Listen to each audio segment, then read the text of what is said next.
શું એક વખત ની રિપ્લેસમેન્ટ થઈ જાય એના પછી એક્સરસાઇઝ ક્યારે ના કરી શકાય? ફૂટબોલ પણ રમી શકાય અને ક્રિકેટ પણ રમી શકાય. એક વખત ની રિપ્લેસમેન્ટ થઈ જાય પછી પલાઠી વાળીને ના બેસી શકાય? બોલ રમી શકાય અને ક્રિકેટ રમી શકાય તો પલાઠી તો વાળી શકાય. ઘૂંટણના સાંધામાં બધાને ઘસારો તો પહોંચવાનો જ છે, તો વહેલા મોડા શું દરેક વ્યક્તિએ ની રિપ્લેસમેન્ટ કરાવવું પડશે? જો કસરત રેગ્યુલર કરતા હશો તો ઓપરેશન આવશે નહીં, પણ જો નહીં કરો તો 110% સર્જરી કરાવવી જ પડશે. શું ની રિપ્લેસમેન્ટ પછી ફિઝિયોથેરાપી કરાવવી જ પડે? અમે જે પદ્ધતિથી ઓપરેશન કરીએ છીએ એમાં ફિઝિયોથેરાપીનો કોઈ રોલ હોતો જ નથી, પણ જો કોઈને કરાવી હોય તો કરાવી શકે છે. ની રિપ્લેસમેન્ટ કર્યા પછી શું કોઈ વ્યક્તિને સાઇડ ઇફેક્ટ્સ આવતા હોય છે? સાઇડ ઇફેક્ટ આવી શકે જો તમે રિપોર્ટ્સ બરાબરથી ના કરાવેલા હોય. ઘણા બધા રિપોર્ટ્સ છે જે જરૂરી છે ઓપરેશન પહેલાં. એ ઓપરેશન પહેલાંના રિપોર્ટ બરાબરથી કરાવશો તો કોઈ પણ પ્રકારની સાઇડ ઇફેક્ટ થશે નહીં. મેં એવું સાંભળ્યું છે કે ટાઈમસર જો ની રિપ્લેસમેન્ટ ના કરાવીએ તો પછી આપણે ક્યારેય નથી કરાવી શકવાના, કારણ કે બહુ જ બધા પ્રોબ્લેમ્સ અને કોમ્પ્લિકેશન્સ આવી શકે. એ વાત શું સાચી છે? ખરી વાત છે. જો નાની ઉંમરમાં ની રિપ્લેસમેન્ટ કરાવવું પડે છે તો શું 20-25 વર્ષ પછી ફરીથી ની રિપ્લેસમેન્ટ કરાવવું પડશે? કરાવવું જ પડે. જો તમારો જોઈન્ટ અમુક ઉંમરે અમુક ખરાબ થઈ જતો હોય, જેમ કે તમારા હાડકાં પોલા થઈ જાય અને જોઈન્ટમાં જે ફિટ કરેલી વસ્તુ છે એ ઢીલી પડી જાય તો રિવિઝન રિપ્લેસમેન્ટ કરાવવું જ જોઈએ. તો તમારી એક્સરસાઇઝ કરવાની કેપેબિલિટી વધી જાય અને તમારી હેલ્થ બહુ સારી રહે. શું બધા ટાઈપના ની રિપ્લેસમેન્ટના નવા જોઈન્ટ 20-25 વર્ષમાં ઘસાઈ જ જશે? જો અમારી ટેકનિકથી કરાવશો તો 35 વર્ષ સુધી તો કંઈ જ નહીં થાય. સર, તમારી ટેકનિક તો નવી ટેકનિક લાગે છે. આ ટેકનિક કઈ રીતે થાય અને કેવા પેશન્ટ્સને આ ટેકનિક કામમાં લાગી શકે? જો આટલી સારી ટેકનિક હોય તો ટૂંકમાં તો કહી નહીં શકું. આખો વિડીયો જુઓ ને પ્લીઝ.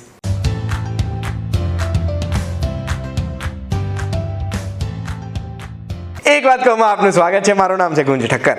આપણે જોવા જઈએ ને તો કાર્ડિયક સર્જરી અને ની સર્જરી આ બંને સર્જરી આમ બહુ સક્સેસફુલ સર્જરીઝ ગણાય કે દુનિયાભરમાં બહુ જ લોકો આ બધી સર્જરીઝ કરાવતા હોય છે. એમાં બી ની સર્જરીની જો વાત કરીએ ને તો રેગ્યુલરલી અલગ અલગ ઇન્ટરવલ્સ પર નવી નવી ટેકનિકની માહિતી આપણા સુધી પહોંચતી હોય છે, જે ટેકનિક યુઝ કરીને આપણે આપણા ઘૂંટણની લાઈફ વધારી શકીએ છીએ. આપણા રિપ્લેસ્ડ ઘૂંટણ જે છે, રિપ્લેસ્ડ ની જોઈન્ટ છે, એને આપણે લાંબો સમય માટે ચલાવી શકીએ છીએ અને ક્વોલિટી ઓફ લાઈફ વધારે સુધારી શકીએ છીએ. એવી જ એક નવી ની સર્જરીની માહિતી મને મળી છે, જે માહિતી મેળવવા માટે હું પાલનપુરના દેવડા હોસ્પિટલમાં આવ્યો છું ડોક્ટર અજયસિંહ દેવડા સાથે. Thank you so much sir, તમે અમને સમય આપ્યો છે. સરનું જો અગર હું ટૂંકમાં ઇન્ટ્રોડક્શન આપું તો સર એક MS ઓર્થોપેડિક સર્જન છે. પાલનપુરમાં પોતાના હોસ્પિટલમાં તો સર સર્જરી કરે જ છે, પણ અમદાવાદમાં સ્ટર્લિંગ હોસ્પિટલમાં પણ સર સર્જરી કરે છે અને છેલ્લા 7 વર્ષમાં અત્યાર સુધી લગભગ 1000 જેટલા પેશન્ટ્સ એમની પાસે આવ્યા છે સર્જરી કરાવવા. ફક્ત અમદાવાદ પાલનપુરથી નહીં પણ મુંબઈ, પુણે, બેંગ્લોર, ચેન્નઈ, કોઇમ્બતુર, હૈદરાબાદ જેવા અલગ અલગ શહેરોમાંથી પણ. સર ઘણા બધા ડોક્ટર્સને ટ્રેનિંગ પણ આપે છે, એમને નવી સર્જરીની ટેકનિક્સ પણ શીખવાડે છે અને સર ઘણા બધા પેશન્ટ્સના ફેમિલી ઓર્થોપેડિક ડોક્ટર પણ છે. હવે સર, આ નવી ટેકનિક વિશે હું જાણું ને એ પહેલા મારી તો જિજ્ઞાસા ત્યાં આગળ ક્રેઝી થઈ રહી છે કે તમે કીધું કે ની રિપ્લેસમેન્ટમાં સાઇડ ઇફેક્ટ નહીં આવે અગર થોડા રિપોર્ટ કરાયા હશે તો એ કેવા રિપોર્ટ કરાવવાની વાત કરો છો તમે? આજ સુધીની એક વાત કરું તો 127 પેશન્ટ મેં મારા કરિયરમાં એવા છે કે જેમને મેં સામેથી ના પાડેલી છે કે તમે ઓપરેશન ના કરાવજો, અને એ લોકોએ પણ ઘણા બધા લોકોએ સર્જરી જઈને કરાવી અને એ સર્જરી ક્યાંક ને ક્યાંક ફેલ થઈ, જેના પછી પેશન્ટનો આપણા તરફનો ફેથ વધ્યો કે ડૉક્ટર તમે કયા કારણોસર અમને ના પાડી રહ્યા હતા. એ કારણ હું આપને જણાવું કે સૌથી પહેલાં ખાલી એક્સરેના ઉપર તમે કદી પણ ડિસાઇડ ના કરો કે ની રિપ્લેસમેન્ટની જરૂરત છે કે નહીં. તમારા માટે સૌથી વધારે જરૂરી તમારું આખું શરીર છે, ખાલી ઘૂંટણ નથી. એટલે તમારા આખા બોડીના સ્કેન થવા જરૂરી છે, જેમ કે ઘૂંટણનો MRI, ઘૂંટણનો CT સ્કેન, ઘૂંટણનો scanogram, BMD DEXA scan report, અને એના પછી સૌથી વધારે ઇમ્પોર્ટન્ટ છે કમરનો MRI એટલે કે સ્પાઇનનો MRI. સ્પાઇનનો MRI કરવાથી તમને એટલી ખબર પડે છે કે જે તમારી ચાલ બગડેલી છે એના લીધે તમારા કમરના અંદર મણકામાં તો કંઈ તકલીફ નથી થઈ ને. નહીં તો એવું ના થાય કે સર્જરી કરીએ અને પછી કમરની તકલીફ ચાલુ થઈ જાય, અને પછી જો કમરની તકલીફ ના મટે તો ઘૂંટણની તકલીફ ચાલુ થઈ જાય. એટલે આ બે વધારે ઇમ્પોર્ટન્ટ છે. અને સાથે સાથે મગજનો એટલે કે MRI બ્રેન એ સૌથી વધારે જરૂરી છે. ઘણા બધા સર્જરીઝ કર્યા પછી પેશન્ટને સ્ટ્રોક થતા હોય છે, પ્રોબ્લેમ્સ થતા હોય છે. ઘણા બધા રિપોર્ટ બહુ વધારે જરૂરી હોય છે, જે આપણે નથી કરતા તો પ્રોબ્લેમ આવે છે. અને એવો જ એક રિપોર્ટ છે એલર્જીનો રિપોર્ટ. જો એલર્જીનો રિપોર્ટ તમે ના કરાવો તો જોઈન્ટ નાખ્યા પછી જો એલર્જી થઈ ગઈ તો પછી આપણા જોડે કોઈ રસ્તો બચતો નથી.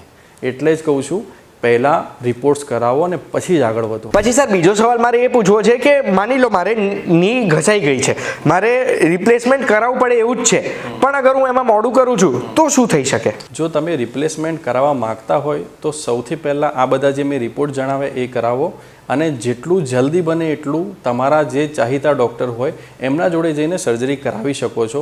સર્જરી નહીં કરાવો તો પ્રોબ્લેમ એ થશે કે આજુબાજુના મસલ્સ છે એ તમારા નાના થઈ જશે, ફાટી જશે અને પછી જે આપને રિઝલ્ટ જોઈએ છે એ નહીં મળી શકે. સર હવે આ વિડીયોનો સૌથી ઇમ્પોર્ટન્ટ ક્વેશ્ચન પૂછવા માંગુ છું. તમે જે અલગ પ્રકારની ની રિપ્લેસમેન્ટ સર્જરીની વાત કરી છે એ સર્જરી કેવી રીતે થાય છે ને કઈ રીતે અલગ છે? હું આપને આના ઉપર બતાવું તો ચાલશે? Of course sir. આ હવે ઘૂંટણનું મોડલ છે. ઘૂંટણના મોડલમાં આપણે વાત કરીએ તો આ ઉપરનું હાડકું છે, આ નીચેનું હાડકું છે, વચ્ચે ગાદી છે. હવે જો આ ઢાંકણી આપણે આમ સાઈડમાં કરીને ઘૂંટણ વાળીએ તો આપણે જોઈ શકીએ છીએ કે ઘૂંટણમાં બે ગાદી હોય છે જે આપણે નોર્મલી સાંભળતા હોઈએ છીએ કે ઘસાઈ ગઈ છે અને એક બીજી લિગામેન્ટ હોય છે, એક એસીએલ લિગામેન્ટ અને એક પીસીએલ લિગામેન્ટ. જ્યારે પણ ઘૂંટણનો ઘસારો થાય એટલે આપણે ઘૂંટણના ઘસારાના લીધે ઘૂંટણની ગાદી ફાટી જાય એટલે આ વસ્તુ તો ઓપરેશનમાં નીકળી જ જતી હોય છે. આ એસીએલ લિગામેન્ટ છે એ પણ નીકળી જતી હોય છે, પણ જે પાછળની બાજુની ક્રુશિયેટ લિગામેન્ટ છે જેને પીસીએલ કહેવાય છે એ પણ નીકાળી દેતા હોઈએ છીએ. પણ જો આ જે પદ્ધતિ છે એમાં અમે એ વસ્તુ નીકાળતા નથી. એના લીધે શું થાય છે કે પેશન્ટ 90 ડિગ્રી પછી પગ વાળવો હોય તો પણ ઇઝીલી વાળી શકે છે અને પેશન્ટ આના પછી ફૂટબોલ રમવું છે, નીચે બેસીને નમાઝ પઢવી છે, નીચે બેસીને તમારે કસરત કરવી છે, તમારે પૂજા કરવી છે, જે કરવું છે બધું કરવાની છૂટ છે. તો સર આજે ક્રુશિયેટ રિટેનિંગ સર્જરી તમે જે કીધી છે જેમાં લિગામેન્ટ તમે રાખી મૂકો છો એ કઈ રીતે હેલ્પફુલ થાય છે અને એ નોર્મલ જે બીજી પાર્શિયલ ની રિપ્લેસમેન્ટ સર્જરી હોય છે એનાથી કઈ રીતે અલગ હોય છે? હવે તમે કોઈ પણ માણસને જો ઓપ્શન આપો કે ડૉક્ટર અમારે એક જ સોલ્યુશન એવું જોઈએ છે કે 30 થી 35 વર્ષ સુધી અમારે કોઈ બીજી સર્જરી કરાવવી જ નથી, બિકોઝ હમણાં જેટલી પણ સર્જરીસ થાય છે એમાં એક જ પ્રોબ્લેમ છે, 15, 20 વર્ષ 25 વર્ષમાં ફરીથી એમને ની રિપ્લેસમેન્ટ કરાવવું પડે છે. જે ના કરાવવું હોય તો આ ક્રુશિયેટ રિટેનિંગ કરાવશો તો ફાયદો જ ફાયદો છે. અને આ બીજા પાર્શિયલ ની રિપ્લેસમેન્ટ સર્જરીથી અલગ કઈ રીતે હોય છે? પાર્શિયલ ની રિપ્લેસમેન્ટ પણ બહુ સારી સર્જરી છે. એમાં જે અડધો ભાગ હોય છે ખરાબ એ જ અમે નીકાળતા હોઈએ છીએ, પણ એમાં એવું થાય છે કે 20 થી 25 વર્ષ પછી બીજો ભાગ જે ખરાબ નહોતો એ ખરાબ થયો તો પછી શું? પછી ફરીથી એને ઓપન કરીએ એટલે આ તો આપણે શર્ટનું બટન છે નહીં કે વારંવાર ખોલીએ ને બંધ કરીએ. એટલા જ માટે કહું છું ક્રુશિયેટ રિટેનિંગ કરાવો તો છેક સુધી શાંતિ. કેવા દર્દીઓ આ ક્રુશિયેટ રિટેનિંગ સર્જરી કરાવી શકે સર? બધા જ કરાવી શકે, કોઈને પણ જેને પણ તકલીફ હોય. સૌથી વધારે જરૂરી છે ઇન્વેસ્ટિગેશન્સ કરવી. જો તમારો એમઆરઆઈના અંદર એ લિગામેન્ટ કોન્ટેક્ટ આવશે કે બહુ સારી છે તો જ સર્જરી કરાવવી. જો એ લિગામેન્ટ બરાબર નહીં હોય તો કદાચ ના પણ થાય. હવે સર આ સર્જરીની પ્રોસેસ શું હોય છે, કઈ રીતે થતી હોય છે? યસ, હું આના ઉપર બતાવી દઉં.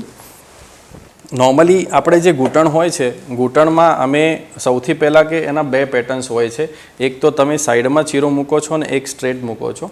સાઈડમાં જે ચીરો મૂકો છો એના કર્યા પછી આ જે ઢાંકણી સાઈડમાં લઈ લઈએ અને અહીંયા નાનકડા મસલને જ ફાડીએ એટલે કમસે કમ એના પછી એના 3 ટાંકા જ આવે. બહારના ટાંકા અલગ હોય, અંદરના 3 ટાંકા આવે. ખોલ્યા પછી સીધું ને સીધું ઘૂંટણ વાળી આ જેટલા પણ ખરાબ પાર્ટ છે ઘસારાના એ અમે રિમૂવ કરી દઈએ અને એટલું શાંતિથી રિમૂવ કરવું બહુ વધારે જરૂરી છે. જેટલો તમે આને રિસ્પેક્ટ આપશો એટલો જ તમને રિઝલ્ટમાં રિસ્પેક્ટ મળશે. સૌથી વધારે જરૂરી છે ઘૂંટણની ગાદી અને લિગામેન્ટ એ બહુ પ્રેમથી નીકાળી અને પાછળની લિગામેન્ટને બચાવવાની છે. This is more crucial part કે પ્રોબ્લેમ શું થતી હોય છે, બધું નીકાળી દેવું છે ઇઝી છે, પણ જ્યારે કોઈ વસ્તુ અંદર રાખવી છે એ વધારે ડિફિકલ્ટ છે. એ રાખીને જે પ્રોપરલી સ્કિલફુલ સર્જન હોય એ જ આ સર્જરી પરફોર્મ કરી શકે. એટલે આ બધા જ જોઈન્ટ જે ખરાબ છે ચેન્જ કરીને એ લિગામેન્ટ રાખીને પાછો જોઈન્ટ બેસાડી દઈએ છીએ અમે અને અહીંયા 3 ટાંકા અંદર આવે છે. એના પછી પેશન્ટ સેકન્ડ ડેથી આખો પગ વાળીને બેસી શકે છે. તો સર આ સર્જરીમાં નોર્મલ સર્જરી કરતાં વધારે સમય લાગે છે? ના, અગર તમારી સ્કિલ સારી હોય તો સેમ સમય લાગે છે, એમાં કોઈ અલગથી એક્સ્ટ્રા ટાઈમ લાગતો નથી. અને શું આ સર્જરી રોબોટના માધ્યમથી થઈ શકે છે? ચોક્કસપણે થઈ શકે છે અને રોબોટમાં એક જ હોય છે, થોડું મિનિટ વધારે લાગે છે, 30 મિનિટ્સ જેવું એક્સ્ટ્રા થાય છે. ખર્ચો બી વધારે આવતો હશે રોબોટિક સર્જરીમાં? 110% રોબોટ છે તો ખર્ચો તો થશે જ. અને શું આ મેડિક્લેમમાં કવર્ડ છે અને રોબોટિક સર્જરી કરાવવાના કોઈ વધારે ફાયદા થતા હોય છે? તમારો જો મેડિક્લેમ એ રીતનો હોય કે જેમાં એ કવર થઈ શકતા હોય તો થતો જ હોય છે ચોક્કસપણે. એ આપના મેડિકલ પર્સન જે હોય એમને પૂછી શકો છો. બીજું કે રોબોટિક સર્જરીમાં પ્રિસિઝન એટલે કે એકદમ મહત્ત્વની વસ્તુ એવું છે કે પરફેક્ટ કટ થવું જોઈએ. એનો મતલબ કે આપણે વાત કરીએ કે આપનો ફોન છે અને મારો ફોન છે, જો સેમ બ્રાન્ડનો ફોન છે અને તમારો ફોન જાડો ને મારો ફોન પતલો હોય તો તમે મને એક ક્વેશ્ચન તો પૂછવાના જ કે ડૉક્ટર તમારો ફોન કેમ આટલો જાડો છે અને મારો કેમ પતલો છે. એનો મતલબ એમ છે કે જો એક જ રોબોટથી બનેલો હોત તો આ પ્રોબ્લેમ ના આવત. તો સેમ વસ્તુ આમાં છે. ઓકે, એટલે પ્રિસિઝન મળે આપણે રોબોટ અસિસ્ટેડ સર્જરીથી. જી.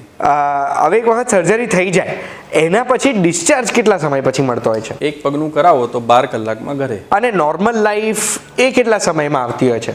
12 કલાક પછી. અને 12 કલાક પછી બધું જ આપણે નોર્મલી કરી શકીએ? જે માણસ ઓફિસ જતો ઓફિસ જઈ શકે, જેને ઘરનું ખાવાનું બનાવી શકે. પલાઠી વાળીને બેસવાનું, ડ્રાઈવ કરવાનું એ કેટલા સમયમાં આપણે કરી શકીએ? 2 અઠવાડિયા પછી કરી શકો છો. હવે સર તમે એમ તો મને આંકડો આપી જ દીધો છે, તો બી હું ફરીથી સ્પેસિફિક આંકડો માંગુ છું કે તમે આ જે નવી પદ્ધતિથી ની રિપ્લેસમેન્ટ કરો છો, ક્રુશિએટ રિટેનિંગ સર્જરી એટલે ક્રુશિએટને રાખવાવાળી સર્જરી, તો એના પછી એના જોઈન્ટની લાઈફ કેટલી હોય છે? એની લાઈફ 30 થી 35 વર્ષ હોય છે. અને હું નથી કહેતો, જે જનરલ્સ હોય છે જ્યાં પ્રુવન હોય છે એ લોકો જ કહે છે. નોર્મલ જોઈન્ટ 20 થી 25 વર્ષ ચાલે છે, જ્યારે ક્રુશિએટ રિટેનિંગ 30 થી 35 વર્ષ સુધી ચાલે છે. અને સર આ ક્રુશિએટ રિટેનિંગ સર્જરી થાય એના પછી કઈ કઈ બાબતો મારે અવોઇડ કરવી જોઈએ? અવોઇડ કરવાની કોઈ વસ્તુની જરૂરત હોતી નથી, પણ જેમ કે ક્રુશિએટ રિટેનિંગ લિગામેન્ટની જ્યારે પણ અમે આ CRની કરીએ છીએ એમાં એકચ્યુઅલી એનો જે ભાગ છે રિટ્રેનિંગનો એ 90 ડિગ્રીથી લઈને 120 ડિગ્રી સુધીનો એનો ભાગ સ્ટેબિલિટીનો હોય છે. જ્યારે આપણે એ નથી નીકાળતા એટલે સમજી શકો છો નથી નીકાળતા તો એનું કામ બહુ મોટું છે અને બધું જ કામ કરી શકે. હવે સર આ ક્રુશિએટ રિટેનિંગ જે સર્જરી છે એના મને તો બહુ જ બધા ફાયદા દેખાય છે ને જે દર્દીઓ આ કરાવી શકે છે એમના માટે આ બહુ જ ફાયદાકારક સાબિત થઈ શકે. તો મારો સવાલ એ છે કે આનું અવેરનેસ ફેલાવવા માટે હું શું હેલ્પ કરી શકું? તમારો માધ્યમ એ છે કે તમારો સોશિયલ મીડિયાનું માધ્યમ છે, એટલે આપ એના માટે પ્લીઝ લોકોને અવેર કરજો અને આપ પણ બધા લોકોને આ વિડીયો જેટલો થાય એટલો શેર કરજો. જો મારા મધર હોય કે મારા ફાધર હોય ને એમની સર્જરી આવી રીતે આટલી સારી થઈ શકતી હોય તો એવી જ રીતે સમજીને બધા લોકો વિડીયો શેર કરશે તો કદાચ જેને રિયલમાં જરૂરત હશે એને ફાયદો થશે અને તમને અને મને અને સરને બધાને આશીર્વાદ મળશે. સર હવે છેલ્લો પ્રશ્ન પૂછવા માંગુ છું તમારા અને મારા જેવા યંગ લોકો માટે કે તમે એમને શું ટીપ આપશો કે એમના જોઈન્ટ્સ સાચવીને રાખી શકે? સૌથી પહેલી વસ્તુ એક છે ફિઝિકલ હેલ્થ અને એક છે મેન્ટલ હેલ્થ. સૌથી વધારે ઇમ્પોર્ટન્ટ છે મેન્ટલ હેલ્થ. મેન્ટલ હેલ્થ એટલે કે તમારી ઊંઘ સારી રીતે પૂરી હોવી જોઈએ. મિનિમમ 8 કલાકની સ્લીપ પેટર્ન તમારા માટે જરૂરી છે, જે લેવી જ જોઈએ. બીજી વસ્તુ આવે છે કે ફિઝિકલ હેલ્થ. ફિઝિકલ હેલ્થ મતલબ કે બાયોલોજિકલ એજ એક માધ્યમ છે કે એના ઉપરથી તમે નક્કી કરી શકો છો કે તમારી ઉંમરના પ્રમાણે તમે કેવા છો. જો 40 વર્ષના માણસ છે એ હિમાલય ચડી શકતા હોય ને બીજો માણસ સાંભળીને જેમ કે ભાઈ હું તો થાકી જઈશ, એનાથી જ તમે મેન્ટલ અને ફિઝિકલ હેલ્થ બંને માપી શકો છો. એક ભાઈ પહેલાં જ થાકી ગયા ને એકને હજી પણ આગળ વધવું છે, એટલે આ વધારે જરૂરી છે. તમે કેવું સૂવો છો, તમે કેવું જમો છો અને કેવા વિચારો કરો છો, આ બધું જ જો આપનું સારું ને પોઝિટિવ હશે તો મને નથી લાગતું કે કોઈને પણ આર્થરાઇટિસ થાય. સૌથી મોટું કારણ સ્ટ્રેસ છે. મેન્ટલ સ્ટ્રેસ વધશે તો લોકોને બહુ વધારે પ્રોબ્લેમ વધશે. ડૉક્ટરોનું કામ છે હિલિંગ કરવાનું, હિલિંગ પ્રોસેસ વધારવાનું, પણ તમે લોકો જો મેન્ટલી જ આટલા ડિસ્ટર્બ રહેશો તો ડૉક્ટર શું કરશે? બસ તો સર મને જેટલા પ્રશ્ન થાય તો મેં તમને પૂછી લીધા છે. કોઈ પ્રશ્ન પૂછવાનો રહી જાય છે તો તમે કમેન્ટમાં પૂછી શકો છો કે પછી સ્ક્રીન ઉપર દેખાય છે નંબર ઉપર કોલ કરીને સરને ડિરેક્ટલી પૂછી શકો છો. ડૉક્ટર અજયસિંહ દેવડા આપણી સાથે જોડાયા હતા અને સર તમે જે પ્રશ્નનો જવાબ આપ્યો છે, જે નવી ટેકનિક વિશેની માહિતી આપી છે એના બદલે અમે ખૂબ ખૂબ આભારી છે તમારા. Thank you so much sir. આ વિડીયોની માહિતી તમને ગમી જ હશે. આ વિડીયોની માહિતીની જરૂરત જેને છે ને એને આ વિડીયો એક જણ વિડીયો કે પછી વિડીયોની માહિતી બંને એમને મોકલજો. આવી જ માહિતી જો તમને જો બી ગમે છે તો એક વાત કહું, જોતા રહેજો VTVGujarati.com પર. આપણે ફરી મળીશું. ધન્યવાદ. Thank you so much sir. Thank you.